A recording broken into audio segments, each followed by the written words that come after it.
You have a door in your house that you check every single night before bed. Maybe it's the front door, maybe it's the back, maybe it's the door to your bedroom, but you check it, turn the handle, feel the lock click, and only then can you breathe. And maybe you've always thought this was just about security, about keeping bad things out, about being responsible.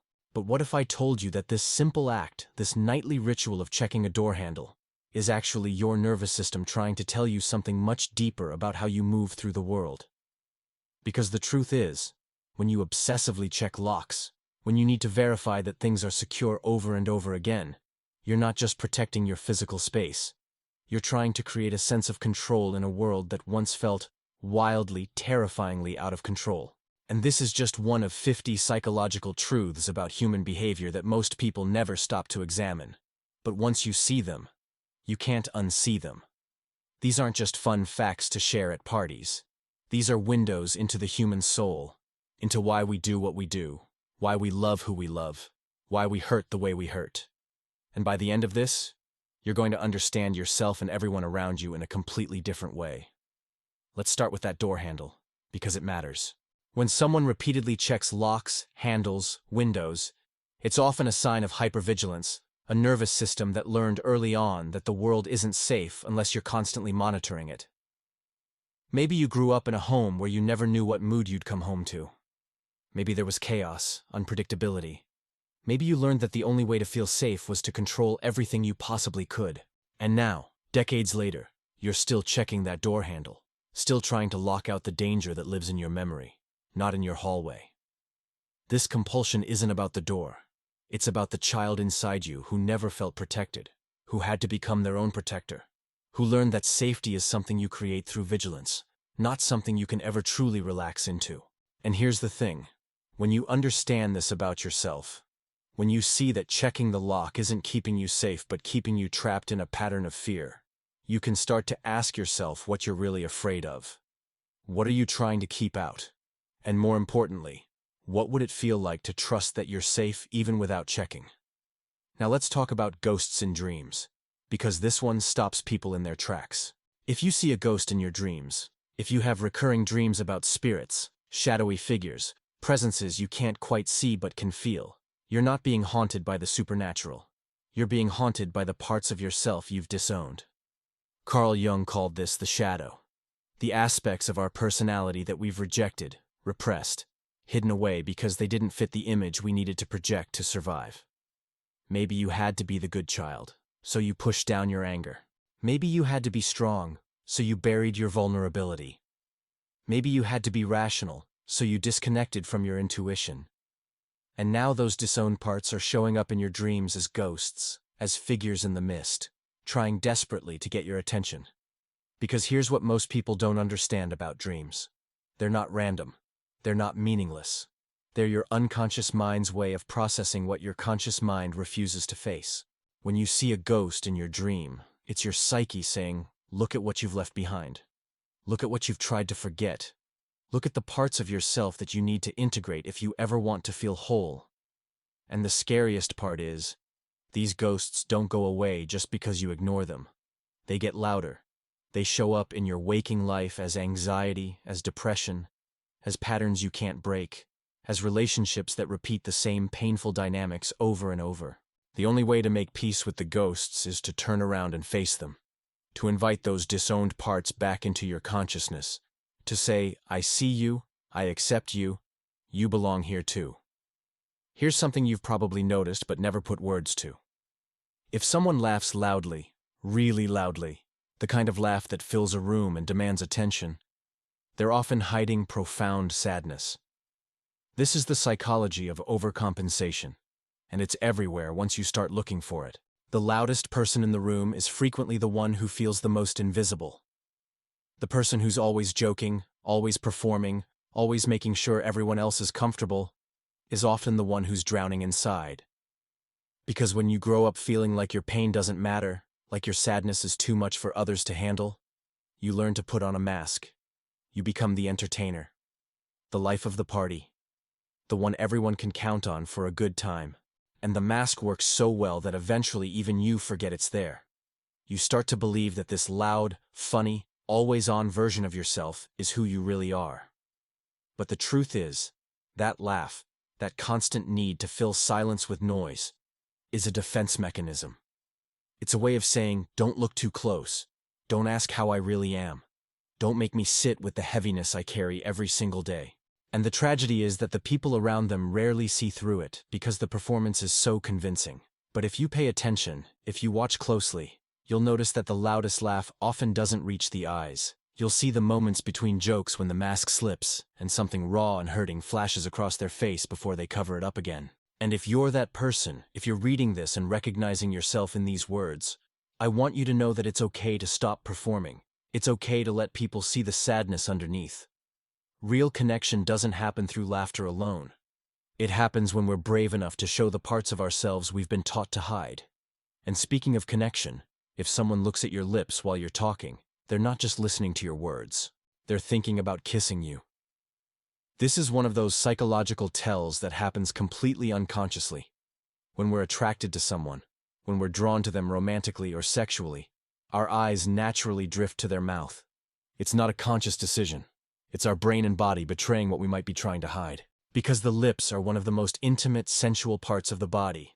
And when we look at someone's lips, we're essentially engaging in a micro-moment of imagined intimacy. We're playing out what it would feel like to cross that boundary, to close that distance, to taste what's been forbidden. And here's the fascinating part. This lip-gazing happens in a specific pattern. If someone glances at your lips once, they might just be distracted. But if they keep looking, if their eyes keep dropping to your mouth while you're speaking, especially if they're doing that thing where they look at your eyes, then your lips, then back to your eyes, that's the triangle gaze, and it's one of the most reliable indicators of romantic or sexual interest. It's your green light. It's their body telling you what their words might not be ready to say yet. But here's the complicated part, and this is where it gets psychologically interesting. Sometimes we look at lips not because we want to kiss that person, but because we're trying to read them more deeply. People who've experienced betrayal, who've been lied to, manipulated, gaslit, often develop this habit of watching lips because they're unconsciously trying to detect deception. They're looking for micro-expressions, for the tiny tells that indicate someone isn't being fully honest, so context matters. Is this person leaning in, mirroring your body language, finding excuses to touch you? Or are they tense, guarded, analyzing? One is attraction, the other is protection. And both reveal something profound about how we navigate trust and desire. Let me pause here for a moment because if you're feeling like these insights are hitting somewhere deep, like finally someone is putting words to things you've always felt but couldn't explain, I need you to know something. You're not alone in this. This channel exists specifically to create a space where we can talk about the psychology underneath the surface, where we can explore the patterns that shape us, the wounds that drive us, the truths we're afraid to face. Every week I bring you content about human behavior, relationships, mental health, all through this lens of deep empathy and understanding. If you want to continue this journey with me, if you want to keep peeling back these layers and discovering what makes you tick, hit that subscribe button and turn on notifications. This isn't just about watching videos. It's about joining a community of people who are committed to understanding themselves and others at the deepest level. And now, let's keep going. Because we're just getting started. Here's something that will change how you see every conversation you have from now on. If someone mirrors your body language, if they cross their legs when you cross yours, lean in when you lean in, match your gestures and posture, they're not just being polite. They're unconsciously communicating that they're in sync with you, that they feel connected, that they want you to like them. This is called mirroring, and it's one of the most powerful indicators of rapport. We do it automatically with people we're attracted to, people we admire, people we want to bond with. It's our body's way of saying we're the same, you can trust me, I'm on your wavelength. But here's the dark side. Skilled manipulators know about mirroring and use it intentionally. Salespeople, con artists, people who want something from you. They'll consciously mirror your body language to create a false sense of connection. So how do you tell the difference between genuine rapport and manipulation? Watch for consistency. Real mirroring happens naturally throughout an interaction. Fake mirroring is more calculated, more obvious, and it usually comes with other red flags like love bombing, rushing intimacy, or trying to isolate you from other people. Trust your gut. If something feels off even though someone is saying and doing all the right things, your intuition is picking up on microsignals that your conscious mind hasn't processed yet. Let's talk about why you can't stop thinking about that one person who treated you badly. Why the person who gave you the most pain lives rent-free in your head years later, while the people who were actually good to you barely cross your mind. This is intermittent reinforcement, and it's one of the most psychologically addictive patterns that exists. When someone is inconsistent, when they're hot and cold, amazing one day and distant the next, your brain gets hooked because you never know when the next hit of validation is coming. It's the same mechanism that makes gambling addictive. The unpredictability creates a dopamine loop that's far more powerful than consistent kindness ever could be. Because when someone is always good to you, your brain knows what to expect. There's no suspense, no chase, no high from finally getting their attention after days of silence. But when someone is unpredictable, when you have to work for their love, when you never know if you're going to get warmth or coldness, your brain becomes obsessed with figuring out the pattern, with earning the good moments, with proving that you're worth choosing consistently. And this is why people stay in toxic relationships long after they should leave. It's not weakness, it's not low self-esteem, it's neurochemistry. It's your brain literally addicted to the pattern of uncertainty and occasional reward. And the only way to break free is to understand what's happening, to see that the person who's making you chase them isn't more valuable than the person who chooses you every day. They're just more addictive. And addiction isn't love. It's a trap. If you find yourself constantly apologizing, saying sorry for existing, for speaking, for taking up space, you're not just being polite. You're carrying shame that was never yours to carry. Children who grow up in environments where their needs are seen as burdens, where their emotions are too much, where they're made to feel like they're always doing something wrong, develop this pattern of over-apologizing as adults. It's a survival mechanism. If I apologize before you can criticize me, if I make myself small before you can make me smaller, maybe I can avoid the pain of rejection. But here's what that constant apologizing really communicates to the world. It says, I don't believe I have a right to be here, I don't trust that I'm wanted, I think my very existence is an inconvenience. And the tragic part is, when you apologize for everything, people start to believe you should be sorry. You train them to see you as someone who's always wrong, always in the way, always too much or not enough. The path out of this pattern isn't just about stopping the words. It's about healing the belief underneath them. It's about doing the work to understand that you weren't born apologizing. You were taught that your presence was a problem. And that teaching was wrong. You belong here. Your voice matters. Your needs are valid. And you have nothing to apologize for. Here's a psychological truth that explains so much about why relationships fail. If someone constantly needs reassurance, if they're always asking if you still love them, if you're going to leave, if they're enough, they're not actually looking for your answer. They're looking for proof that their fear is wrong. And no amount of reassurance will ever be enough because the wound they're trying to heal is inside them, not between you. This is the anxious attachment style in action, and it's rooted in childhood experiences where love was conditional, inconsistent, or tied to performance. Maybe they had a parent who was emotionally unavailable. Maybe they were praised only when they achieved something. Maybe they experienced abandonment, divorce, or the loss of a primary caregiver. Whatever the cause, they learned that love is fragile, that it can be lost at any moment, that they have to constantly monitor the relationship to make sure it's still safe. And in adulthood, this shows up as constant need for validation, fear of conflict because conflict might mean abandonment, reading into every text message, every tone of voice, every moment of distance. It's exhausting for both people. The anxious person feels like they're drowning in insecurity. The other person feels like nothing they do is ever enough. And here's the hard truth. This pattern will continue until the anxious person does their own healing work, until they learn to self-soothe, to build internal security, to stop outsourcing their worth to someone else's words and actions. Because the reassurance they're seeking, the certainty they're craving, it can't come from outside. It has to come from within. They have to learn to tell themselves, I am lovable, I am enough, I am safe, and believe it without needing someone else to confirm it every day. Let's talk about something most people never connect. If you can't say no to others, if you're always saying yes even when you want to say no, If you feel guilty every time you set a boundary, you're not just being nice. You're people-pleasing. And people-pleasing is a trauma response. It's what happens when you learn early on that your worth is conditional on how much you give, how useful you are, how little trouble you cause. Maybe you had a parent who only showed love when you were obedient. Maybe you were responsible for keeping the peace in a chaotic home. Maybe you learned that saying no meant rejection, anger, punishment. So you became the yes person, the helper, the one everyone can count on. And at first, it feels good. People like you. They appreciate you. They tell you how kind and selfless you are. But underneath, you're disappearing. You're so busy meeting everyone else's needs that you've forgotten you have needs too. You've forgotten that it's okay to prioritize yourself, to protect your time, your energy, your peace. And the people in your life, the ones who've gotten used to you always saying yes, they don't even realize they're taking advantage because you've never shown them your limits. You've trained them to expect endless giving.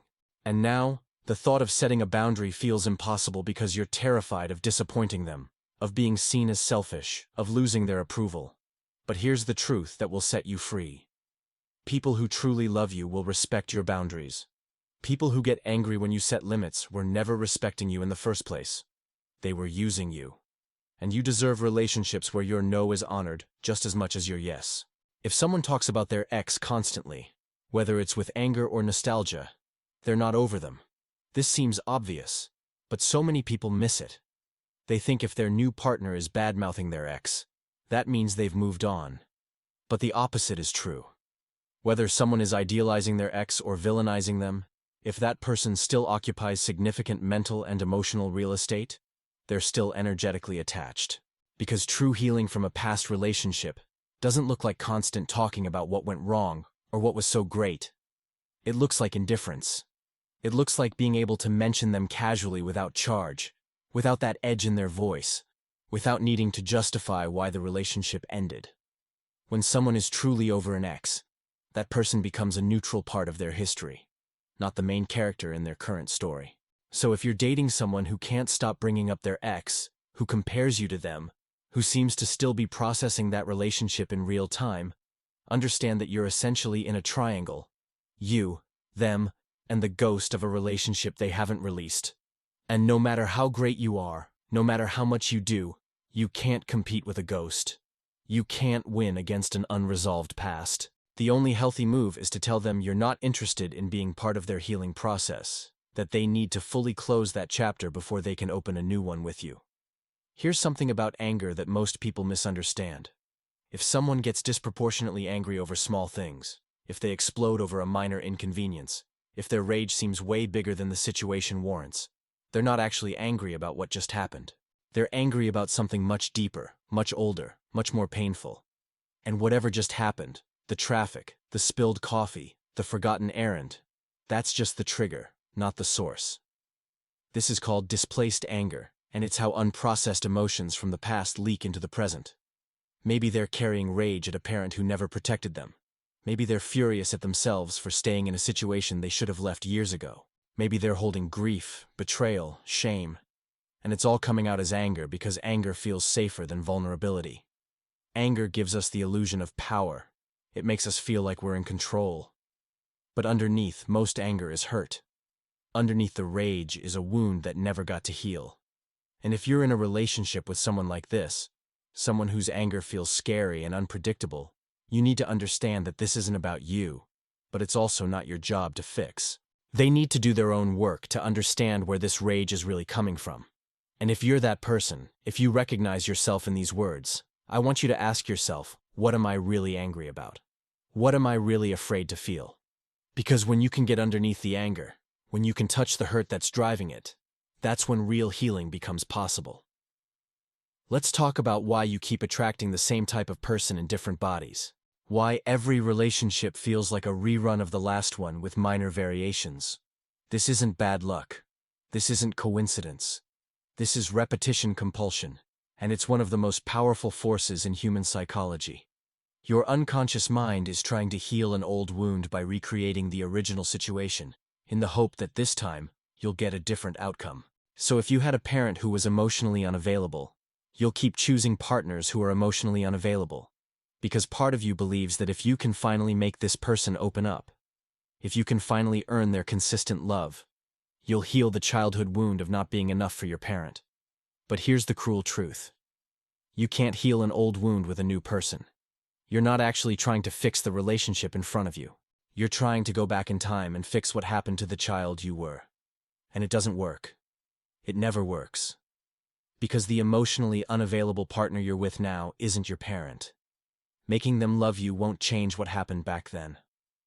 The only way to break this cycle is to stop looking for healing in romantic relationships and start doing the inner work to reparent yourself. To give yourself the love, validation, and security you needed as a child. To grieve the fact that you didn't get what you deserved. And only then, when you've stopped trying to heal through another person, can you actually choose a partner based on who they are, not based on which wound of yours they activate. If you find yourself constantly comparing yourself to others, constantly measuring your worth against their success, their looks, their relationships, you're not actually lacking confidence. You're lacking a solid sense of self. Because people who know who they are, who are grounded in their own values and path, don't need to look sideways to figure out if they're doing okay. They have an internal compass. But when that internal compass is broken, when you don't have a clear sense of who you are and what matters to you, you default to external validation. You look at what everyone else is doing and try to figure out if you measure up. And social media has turned this into a psychological epidemic. We're constantly flooded with curated highlight reels of other people's lives, and our brains aren't equipped to process that much comparison data. We end up feeling like everyone else has it figured out except us. Like we're falling behind in some race we didn't even know we were running. But here's the truth that will set you free. There is no race. There is no timeline. There is no right way to be a human. The only question that matters is, am I living in alignment with my values? Am I growing? Am I becoming more of who I actually am instead of who I think I should be?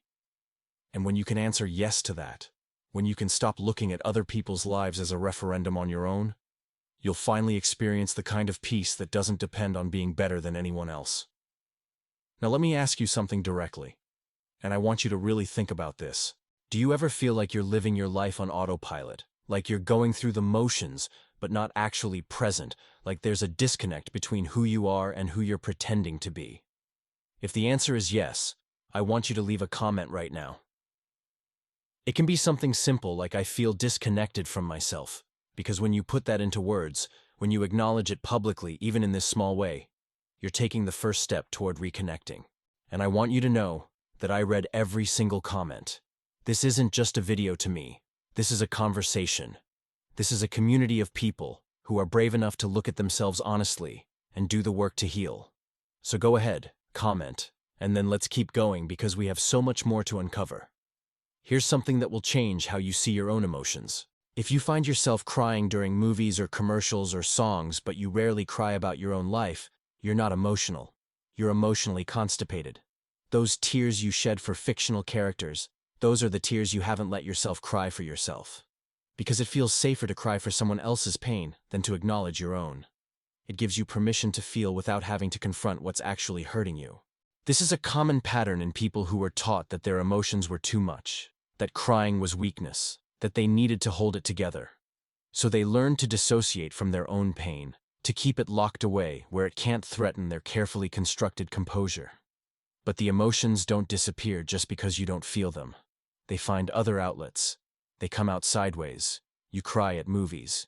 You get irrationally angry over small things. You feel numb most of the time, but then get overwhelmed by seemingly random triggers. The path forward isn't to stop crying at movies. It's to start giving yourself permission to cry for your own life, to acknowledge your own pain, to stop treating your emotions like problems that need to be managed, and start treating them like messengers that deserve to be heard.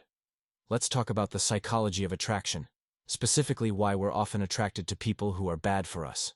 This isn't about self-sabotage or having bad taste. It's about familiarity. Your nervous system is drawn to what feels like home, even if home was chaotic, painful, or unsafe. Because the familiar, even when it's harmful, feels less scary than the unknown. This is why people who grew up with critical parents often end up with critical partners.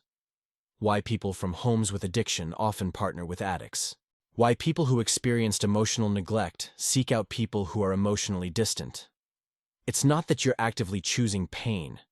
It's that your nervous system recognizes the energy signature of your childhood environment and mistakes familiarity for compatibility. You think you're falling in love, but you're actually just activating old neural pathways. You're being drawn to someone who makes you feel the way you felt at home, and your brain interprets that as this is right, this is where I belong. Breaking this pattern requires two things. First, you have to become aware of it. You have to be able to look at your romantic history and see the common thread. And second, you have to actively choose discomfort. You have to date people who feel wrong because they're too stable, too consistent, too available. You have to retrain your nervous system to recognize that healthy love doesn't feel like the love you learned. It feels different. And different, in this case, is good. If someone constantly plays devil's advocate, if they always have to argue the other side, if they can't just agree with you without adding but, they're not intellectually curious, they're avoiding intimacy. Because agreeing with someone, validating their perspective without qualification, that creates connection. It makes you vulnerable. It says, I see you, I'm with you, we're on the same side. But always arguing, always finding the counterpoint, always creating distance through debate, that's a defense mechanism. It keeps intimacy at bay. It maintains emotional separation. People who grew up in homes where emotions weren't safe, where vulnerability was punished or used against them, often develop this pattern of intellectualizing everything. They move every conversation out of feelings and into abstract ideas, because ideas are safer than emotions. You can debate an idea without risk, but you can't share a feeling without becoming vulnerable. And vulnerability for them feels like danger. So if you're in a relationship with someone like this, someone who can't just sit with you in agreement, who always has to challenge or complicate or play devil's advocate, understand that they're not trying to be difficult. They're trying to stay safe. And the work for them is to learn that emotional connection isn't dangerous, that being seen and known isn't a threat, that they can put down the intellectual shield and just be present with you without needing to protect themselves through argument. Here's something about depression that most people don't understand. If you're high functioning, if you're still going to work, still taking care of responsibilities, still showing up, people assume you're fine. But high-functioning depression is one of the most insidious forms of suffering because you're drowning while everyone around you thinks you're swimming. You've gotten so good at the performance of being okay that even you start to believe it's not that bad. But inside, you're exhausted. You're numb. You're going through the motions, but nothing feels real or meaningful or worth the effort. And because you're still functional, because you haven't hit rock bottom in a visible way, you don't give yourself permission to get help. You tell yourself other people have it worse. You minimize your own pain. You push through because you think that's what you're supposed to do. But here's the truth. You don't have to be non-functional to deserve support. You don't have to lose everything before you're allowed to say I'm not okay. High-functioning depression is still depression. And the fact that you're able to mask it so well doesn't mean it's not real or serious or worthy of treatment. In fact, the mask itself is part of the problem. The energy you spend pretending to be fine is energy you could be spending actually healing. So if you recognize yourself in these words, please stop waiting until you can't function anymore to ask for help. You deserve support now, not just when you've completely fallen apart. Let's talk about something nobody wants to admit. If you're always busy, if your calendar is constantly full, if you never have time to just be, you're not productive. You're avoiding. Because busyness is the socially acceptable form of dissociation. It's how we run from ourselves without anyone questioning it. In fact, our culture rewards it. We celebrate people who hustle, who grind, who never stop. But underneath all that motion is often someone who's terrified of stillness, terrified of what they might feel or think or realize if they ever stopped moving. Because when you're constantly in motion, you don't have to face the questions that live in the quiet. Am I happy? Am I living the life I actually want? What am I running from? Who would I be if I stopped performing? These questions are uncomfortable. They're destabilizing. So we stay busy. We fill every moment with tasks, obligations, distractions. We tell ourselves we'll rest later. We'll slow down when things calm down. We'll deal with our emotions when we have time. But the time never comes. Because we never create it. We're too busy running. And the tragic irony is that all that busyness doesn't actually move us forward in any meaningful way. It just keeps us in perpetual motion, exhausted, disconnected from ourselves, living a life that looks successful from the outside, but feels empty on the inside. If someone gives you the silent treatment, if they withdraw communication as punishment, if they make you chase them for basic acknowledgement, they're not just being immature, they're being emotionally abusive. The silent treatment is a control tactic. It's a way of saying you hurt me, so now I'm going to hurt you by withholding my presence, by making you feel invisible, by putting you in a position where you have to beg for my attention. And it works because humans are wired for connection. Being ignored, being shut out, being treated like we don't exist, that activates the same pain centers in the brain as physical injury. So when someone gives you the silent treatment, your brain literally interprets it as harm. You panic. You try to fix it. You apologize even when you're not sure what you did wrong. You become hypervigilant, walking on eggshells, doing everything you can to get them to talk to you again. And that's exactly what they want. They want you in that anxious, desperate state where you'll do anything to restore connection. Where you'll accept blame, make yourself smaller, agree to things you don't agree with, just to end the punishment. This is manipulation. This is how abusers maintain power. And if you're in a relationship where silent treatment is a regular occurrence, you need to understand that this will not change through better communication or more effort on your part. Because the silent treatment isn't a communication problem. It's a power problem. And the only healthy response is to refuse to participate. To say, I won't chase you for basic respect. If you need space, take it. But I won't be punished for existing. And then stick to it. Even if it means the relationship ends. Because a relationship where you have to earn basic kindness isn't a relationship. It's a hostage situation. Here's something about trauma that changes everything once you understand it. Trauma isn't what happened to you. Trauma is what happened inside you as a result of what happened to you. It's not the event. It's the lasting impact on your nervous system, your beliefs about yourself and the world, your ability to feel safe in your own body. This is why two people can go through the same experience and one develops PTSD while the other doesn't. It's not about how objectively bad the event was. It's about what resources you had to process it, how old you were, whether you had support, whether it was a one-time thing or chronic, whether it happened in the context of other traumas, or in relative stability. And this understanding is crucial because so many people minimize their own trauma. They say it wasn't that bad, or other people have been through worse, or I should be over it by now. But trauma isn't a competition. Your pain is valid not because of how your experience compares to someone else's, but because of how it impacted you. And until you stop minimizing your own suffering, until you give yourself permission to acknowledge that yes, this hurt me, yes, this changed me, yes, this matters, you can't heal. Because healing starts with validation. It starts with saying, what happened to me was real, and it left a mark, and I deserve support and compassion as I work through it. If you notice this content is resonating with you, if you're feeling like these insights are valuable, go ahead and hit that like button. It helps me know that this kind of deep psychological content is what you want more of, and it helps other people who need to hear these messages find this video. And now let's keep going, because we still have more ground to cover. Let's talk about why people stay in relationships that aren't working. Why they stay years past the expiration date. Why they keep trying to revive something that's clearly dead. It's not always love. Often, it's sunk cost fallacy. The idea that because you've already invested so much time, energy, emotion into this relationship, leaving would mean all of that was wasted. So you stay. Not because you're happy. Not because you believe it can get better. But because you can't accept that all those years meant nothing. But here's the truth that will set you free. The time you spent isn't wasted just because the relationship ends. You learned. You grew. You discovered things about yourself and what you need. Every experience, even painful ones, serves a purpose in your evolution. And staying in something that no longer serves you just because you've already invested in it, that's not honoring the past. That's imprisoning your future. The bravest thing you can do is say, this was beautiful, this mattered, and it's time to let it go. Because sometimes love isn't enough.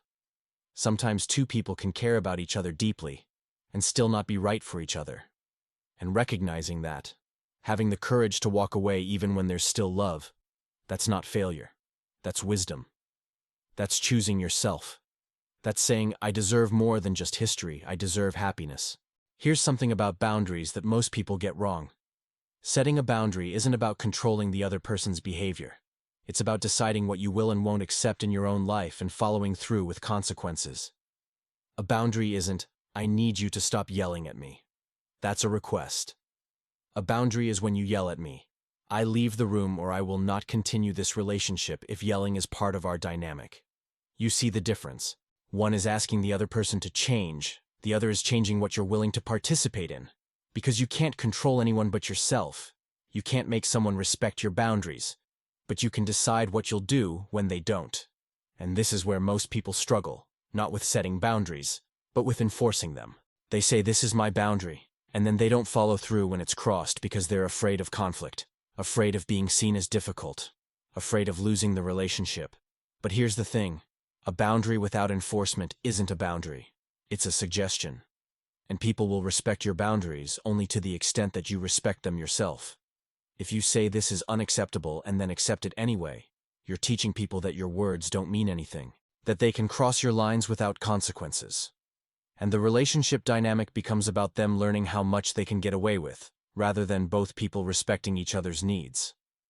So the next time you need to set a boundary, ask yourself, not just what do I need, but what will I do if this boundary is violated? And then be prepared to do it. Even if it's hard. Even if it means the end of something. Because your peace, your safety, your well-being, that's worth protecting. Let's talk about the psychology of jealousy, because this is one of the most misunderstood emotions. Jealousy isn't about love. It's about fear. Fear of loss. Fear of not being enough. Fear that someone else has something you don't, and that makes you less valuable. When you feel jealous, you're not actually responding to what's happening in front of you.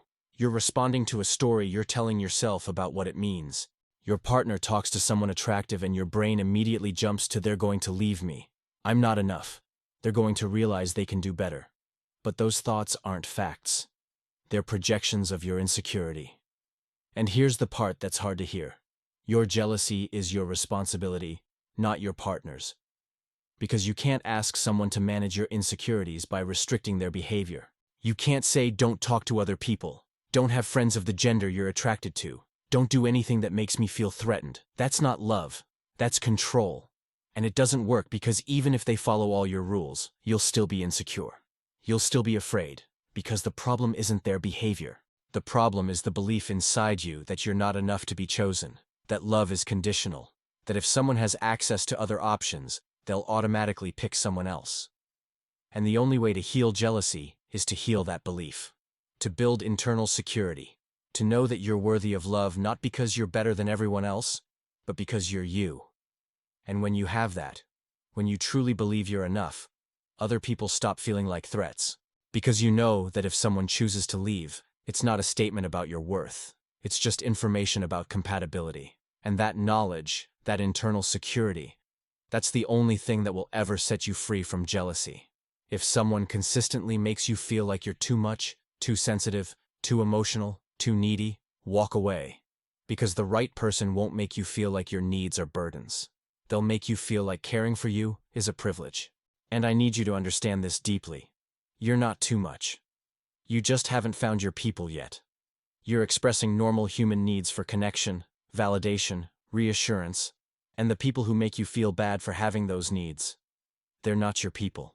They're not capable of meeting you where you are. And that's okay.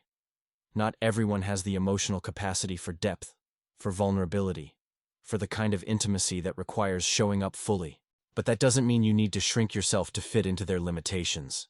Because when you find someone who has the capacity to match your depth, when you find someone who isn't intimidated by your emotions, but sees them as part of what makes you beautiful, you'll realize how much energy you wasted trying to be less so that others could be comfortable. You'll realize that you were never the problem. You were just in the wrong rooms, with the wrong people, trying to water yourself down to fit into containers that were too small for who you actually are. So stop making yourself smaller. Start looking for bigger spaces. For people who can hold all of you without flinching. For relationships where your intensity is celebrated, not condemned. Those people exist. Those spaces exist. But you won't find them if you're still trying to convince someone who's already told you you're too much, that you're actually just right. Here's something about anxiety that most people don't realize. Anxiety isn't always about the future. Sometimes it's about the past. It's your body remembering trauma and trying to protect you from experiencing that pain again. So you feel anxious in situations that objectively are safe, because they remind your nervous system of something that wasn't safe. This is why therapy that only focuses on changing your thoughts doesn't always work for trauma-based anxiety. Because you can't think your way out of what your body is holding. You can tell yourself there's nothing to be afraid of, but if your nervous system is stuck in a state of threat, if it's still responding to danger that's no longer present, cognitive reframing alone won't be enough. You need somatic work. You need to teach your body that it's safe now, that the past is over, that you survived. And that requires feeling, not just thinking. It requires letting yourself experience the sensations of anxiety without trying to make them go away, without judging yourself for having them, without adding a story about what it means that you're anxious. Just noticing, just breathing, just saying, okay, body, I hear you. I know you're trying to protect me, but we're safe now. And over time, with practice, your nervous system starts to recalibrate. It learns that not every uncomfortable situation is a dangerous situation, that you can feel anxious and still be okay, that anxiety is information, not a catastrophe. And that shift, that's where real healing happens. Let's talk about codependency, because this term gets thrown around a lot, but most people don't really understand what it means. Codependency isn't just being very close to someone or caring about them a lot. It's when your sense of self, your mood, your worth, your entire emotional state is dependent on another person's emotional state. It's when you can't tell where you end and they begin. It's when their pain is your pain, their problems are your problems, their mood dictates your entire day. And it feels like love, like deep connection, like you're so close you're one person. But it's not healthy intimacy. It's enmeshment. It's the loss of self in service of another.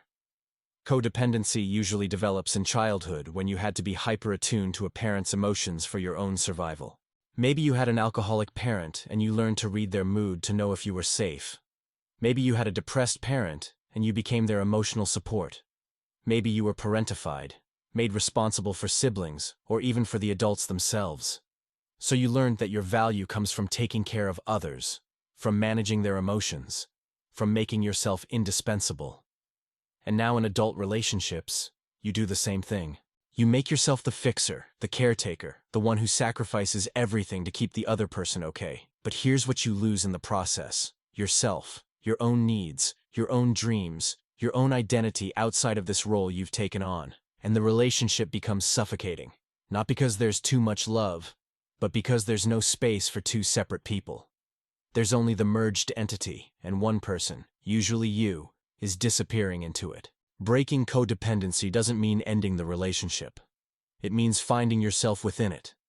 It means learning to say, I love you, and I'm not responsible for your emotions. I care about you, and I have my own life. I want to support you, and I won't lose myself trying to save you. Here's a truth about forgiveness that might upset you. Forgiveness isn't something you owe anyone.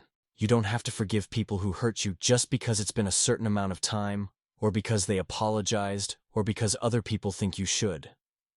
Forgiveness is a gift you give when and if you're ready, not an obligation you fulfill to make others comfortable with your pain. And sometimes the healthiest thing you can do is accept that what happened was unforgivable.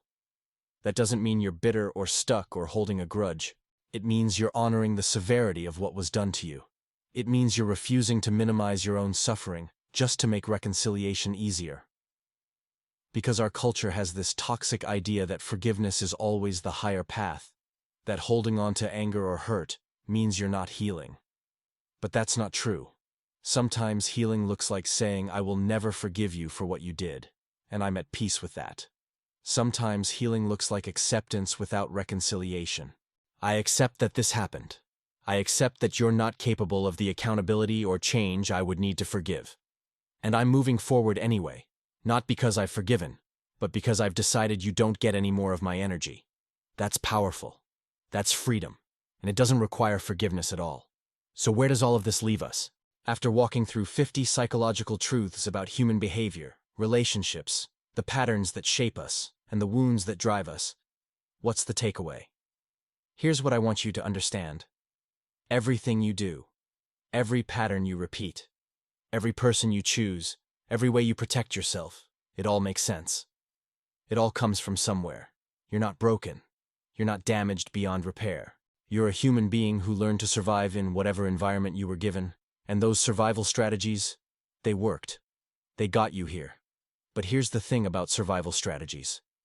What keeps you alive isn't always what helps you thrive. The walls you built to protect yourself are the same walls keeping out the connection you crave. The hypervigilance that kept you safe in chaos is now keeping you anxious in peace. The people-pleasing that earned you love when love was conditional is now making you invisible in relationships where you could be fully seen. So, the work, the real work, isn't about becoming someone different. It's about recognizing that you're safe enough now to put down the defenses that you don't need anymore.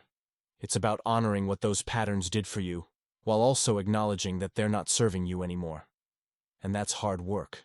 That's terrifying work. Because those defenses have been with you so long they feel like part of who you are. Letting them go feels like becoming vulnerable, exposed, like losing the only tools you've ever had to navigate the world. But on the other side of that fear is freedom. On the other side of that vulnerability is real connection. On the other side of those walls is the life you've been too afraid to let yourself want. You deserve that life. You deserve relationships where you don't have to perform or protect or prove. You deserve to feel safe in your own skin. You deserve to take up space without apologizing. You deserve to be seen, known, loved, not despite your flaws, but including them. And getting there starts with understanding yourself, with seeing the patterns clearly, with having compassion for why you are the way you are, while also being brave enough to choose differently. That's the journey. That's the work. And you don't have to do it alone.